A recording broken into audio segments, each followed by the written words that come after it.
بسم الله الرحمن الرحيم.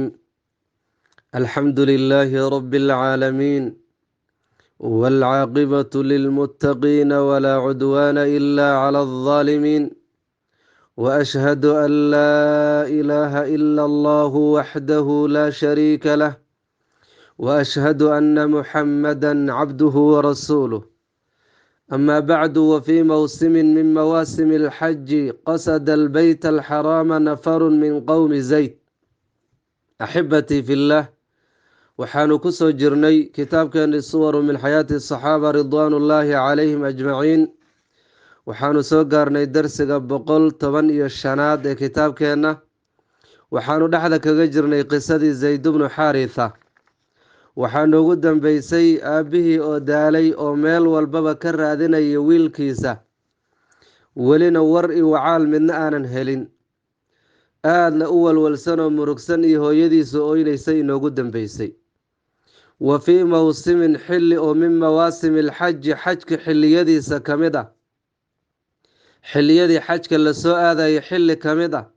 mowsimku waa isu imaatanka ay dadka isugu yimaadaan xajka.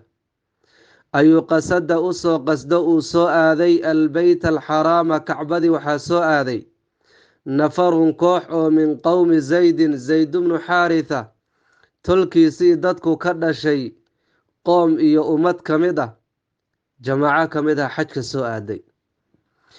oo xilligaasi diintii islaamku ma ayna jirin, oo qabla alislaam weeyo, waa xilligii jaahiliga, laakiin way xajin jireen gaalada. iyagoo gaalo ah ayay xajin jireen, ooy cumraysan jireen, oo imaan jireen. ragguna maalinkii bay wareegi jireen oy tawaafi jireen, dumarkana habeenkii. weliba dharka ay ribada iyo dhaca, ilan dad dagaalamo isdhacay ahaayeen, ay u isticmaalaan xagga ay xaaraanta ka soo jeedo, way dhigan jireen. ninkii wax xalaala haystana wuu kusoo geli jiray, kuwa aan xalaasha haysanina iyagoo qaawan iska dawaafi jireen. ragguna maalinkiiba iyagoo qaawan iska dawaafi jireen haddii ay waayaan dhar xalaal ah. waxay leeyihin dharkan waa kii aan soo dhacnay, oo kan waa ribo, oo kan waa kanoo, marka lama soo gelayna beydka ilahi bay dhihi jireen. aad bay u karaameyn jireen. dumarkana sidoo kale. mid iyaga ka mid ah gabay tiriso waxay tiri geeraar: alyowma yabduu kulluhu aw bacduhu. cawradeeday ka hadlaysa. cawradu maanta kulligeed baa muuqan, ama qaar ka mid ha muuqan. qofna inuu isoo eego oo uu fiiriyaay u xalili maayo. yacni jahliga meeshuu gaaray. gabadheedoo qaawan bay dawaafaysaa, waxay leedahay maantu cawrada kulligeed baa daahiri, ama qaar ka mid baa muuqan. qofna xalaal umahan inuu i eego, sababtoo dharkii kale waa dhar xaaraam oo bannaanka looga soo tagay. marka sidaasay samayn jireen, oo dad cawaan aho waxay ahaayeen, haddana kacbada qadariyo yimaado. wa fii mowsimin xilli isu imaatan ah oo min mawaasim alxaji, xajka xilliyadiisa la isu imaado ah, waa qabla alislaam. waxaan la soco qasada wuu usoo qasday albeyt alxaraama, kacbadii qiimaha badneed, nafarun koox baa soo aaday oo min qowmi zaydin, zayd tolkiisa ah. wa fiimaa xilli kaanuu qoladaasi ay ahaayeen, jamaacadaas ay ahaayeen, yatuufuuna kuwa dawaafo bilbeyti, kacbadii alcatiiqi horeysay, beytkii alcatiiqi qadiimka ahaa ee gaboobay ama sharafta badnaa. catiiq waxaa loogu magacaabay waa waqti fog buu jiray. waxaa kaloo la yihahda alcatiiq waa beyt qiimo badan oo sharaf badan. iyagoo kacbadii dawaafayo, idaa hum iyaga si kadis ah bizaydin, zayd bayba ku sugan yihiin, wajhan liwajhin, ka weji weji. kacbadiina waa lagu wareega sooma. dawaafka ay wadeenbu waxay si weji weji isaga hor yimaadeen wiilkii zayd ahaa. fa carafuuhu, wiilkii way garteen qoladaasi, wa carafahum, isna wuu gartay, iyagana way aqoonsadeen. ilaan isagoo 8 jir baanu soo marnay in lasoo dhacay oo xaggaa laga soo afduubay. nin weyn buu ahaa marka. iyagana way aqoonsadeen, isna waa uu gartay. wa sa'aluuhu, su-aal bay weydiiyeen oo way wareysteen. wa sa'alahum, isna waa wareystay. dad isgaranaya ahaayeen, waa lis wareystay. bal ka waran, inteed ku dambeysay? meeshaasaa laiga iibsado, halkaasa la keeno, hebel baa i gatay, oo hebel baa iisii dhiibay, oo ilaa hadda maxamed baan la noolahay. isna waa wareystay oo wuxuu yidhi bal odaygii iyo hooyaday bal ha laga warramo hadee oohin bay la baktiyeen baa lagu yidhi. walamaa qadow markay dhammaysteen manaasikahum cibaadadii ay meesha u yimaadeen ay kacbada u imaadeen, cibaadadaas cibaado saxa ma ahayn, cibaado wax ku dhex laran yihiin bay ahayd. asnaam bakti 360 sano baa meesha u yaalay oo muxuu ahay ay ku cibaadaysanayeen oo ku caabudayeen. marka cibaadada uu sheeg waa cibaado ku sheeg wey. walamaa qadow markay dhammaysteen manaasikahum camalkay meesha u yimaadeen iyo xajkoodii markay dhammaysteen, midna ku darso xilligaas xajka ay isu imaanayaan dagaal ma jirin. dadka heshiis baa la noqonaya, bishaas ay cibaadaysanayaan wixii dagaal ahay oo dhan waa lasoo afjaraya. xitaa dadka xajka xaramka u soo jeedo calaamay samaysan jireen lagu yaqaano lama taaban jirin. dagaal kasta iyo col gooyo iyagoo uu u dhexeeyo ayaa haddana la isdhex mari jira. waxaa laleeyahay dadkan waa martidii ilaahay oo kacbaday u jeedaan hala dhaafo. markay soo dhammaystaan oo dhulkooda ay kusoo noqdaan dagaalka waa bilaabanaya. yani dad hidii dhaqan laba ahayn. wacaadu waxay kusoo noqdeen ilaa diyaarihim guryahooda ay kusoo laabteen. markay camalka ay meesha u tageen ay soo guteen oo kooxdii iyada ahayd ay wadankii kusoo laabteen, akhbaruu waxay u sheegeen xaarithata odaygii xaarisa ahayoo wareersanaa bimaa ra-ow waxay soo arkeenoo wiilkiisia bay u sheegeen. waxadathuuhu waxay oga warameen bimaa samicuu waxay maqleen oo wiilka taariikhdiisa ay maqleen bay oga warameen.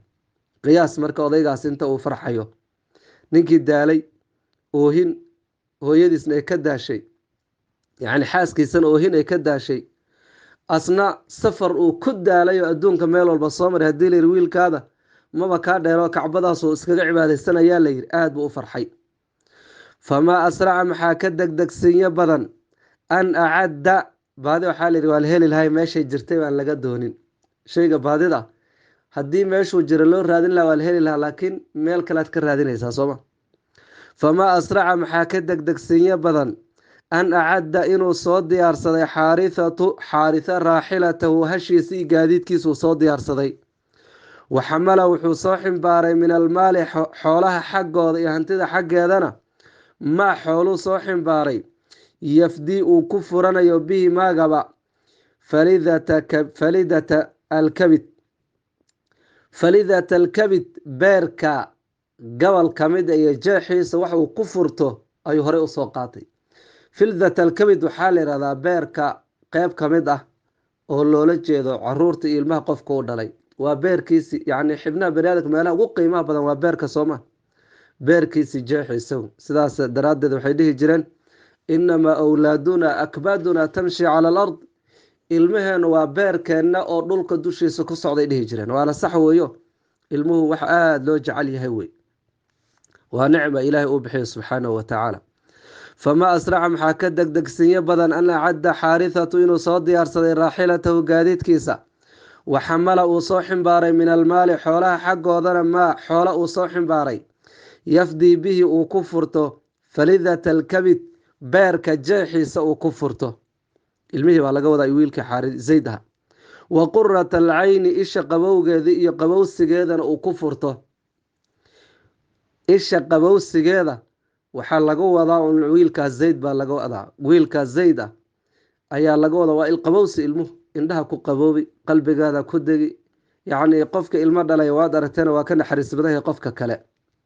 ilmuhu waa nicma allah subxaanahu watacaala uu bixiyey. cidduu ilaahay siiyeyna inay ilaahay oga mahad celiyaan, tarbiyadoodana ay ku dadaalaan ay aada iyo aada waajib u tahay.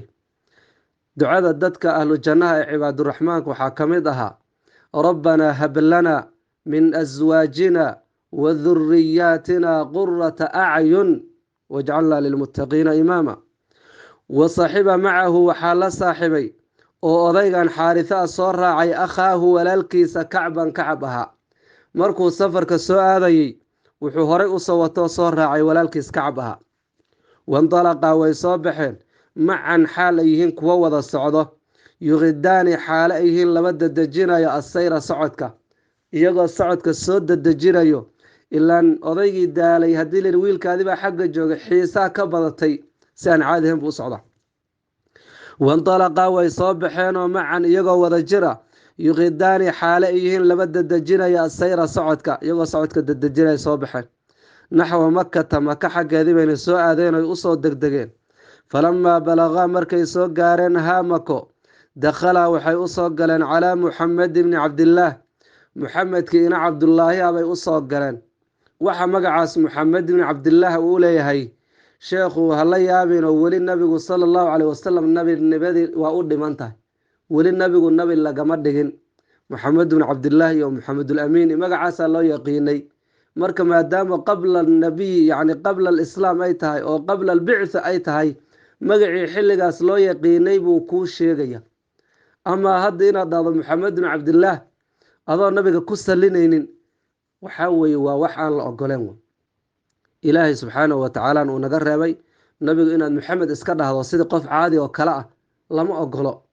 waa nabiga inaad dhahdo rasuulka alle macnaha ilaahay subxaanahu watacaala wuxuu leeyahay laa tajcaluu ducaaa arasuuli baynakum ka ducaai bacdikum bacda. nabiga saad ugu yeeraysaan sida idinkaad isugu dhawaaqaysaan oo kale yana noqonin. maxaa yeelay hadda qofka haddii maxamed magaciisa la yidhaahdo aabihiisana cabdullaahi la yidhahday, muxamed ibn cabdillaah baa la dhihi luqa alcarabiya. haddii magacaadana uu muxamed yahay aabbahaadana cabdullaahi u yahay muxamed ibn cabdillaah. marka farqiga lagu kala garan karo nabiga iyo adiga ma jiro. nabigiina haddii la muxamed bin cabdillaah, adigana lagu dhaho muxamed bin cabdillaah, isku mid baad noqonaysaa. marka nabiga waa inaad karaamayso dada rasuulka alle, nabiga ilaahay muxamed bin cabdillaah sala allahu caleyh wasalam, waxyaabo uu nabiga ku soocanya waa inaad u isticmaashaa. marka sheekh hadda hala yaabino waa intaan nabi laga dhigin. wuxuu yidhi marka nabigay usoo galeen, muxamed bin cabdillaah bay usoo galeen. wa qaala lahu waxayna ku dhaheen labadii nin, nabiga waxay ku dhaheen calayhi salaatu wasalaam, ya bna cabdilmualib, ina cabdilmualibow, nabigay la hadlaya, ina cabdilmualibow, antum idinku haddaad tihiin reer bani cabdilmualib, jiiraanullah, ilaahay dariskiisaa tihiin. meeshaas mudaaf baa ka qadaran oo waxay ka dhigan tahay jiiraanu beytillaah, beytka ilaahay baa daris la tihiin. tafukuuna waxaad fakisaan alcaaniya, qofka lasoo qafaashay waad fakisaan. way sabaansabahayaana dee nin dan laga leeyahay wey. gogol dhac baa la yidhaha, hordhac wey hadalkaani. horta kacbada ilaahay iyo guriga ilaahay baa daris la tihiin haddaad tihiin reer bani cabdilmualib, guud ahaan haddaad quraysh tihiin. tafukuuna waad fakisaan alcaaniya, qofka lasoo qafaashay waad fakisaan. wa tudcimuuna waad quudisaan aljaa'ica, qofka gaajaysan waad quudisaan. wa tugiisuuna waad u gargaartaan, wa tugiisuuna waad u gargaartaanoo waad u hiilisaan almalhuufa, qofka dhibaataysan. intaba annaga nagu rumowday.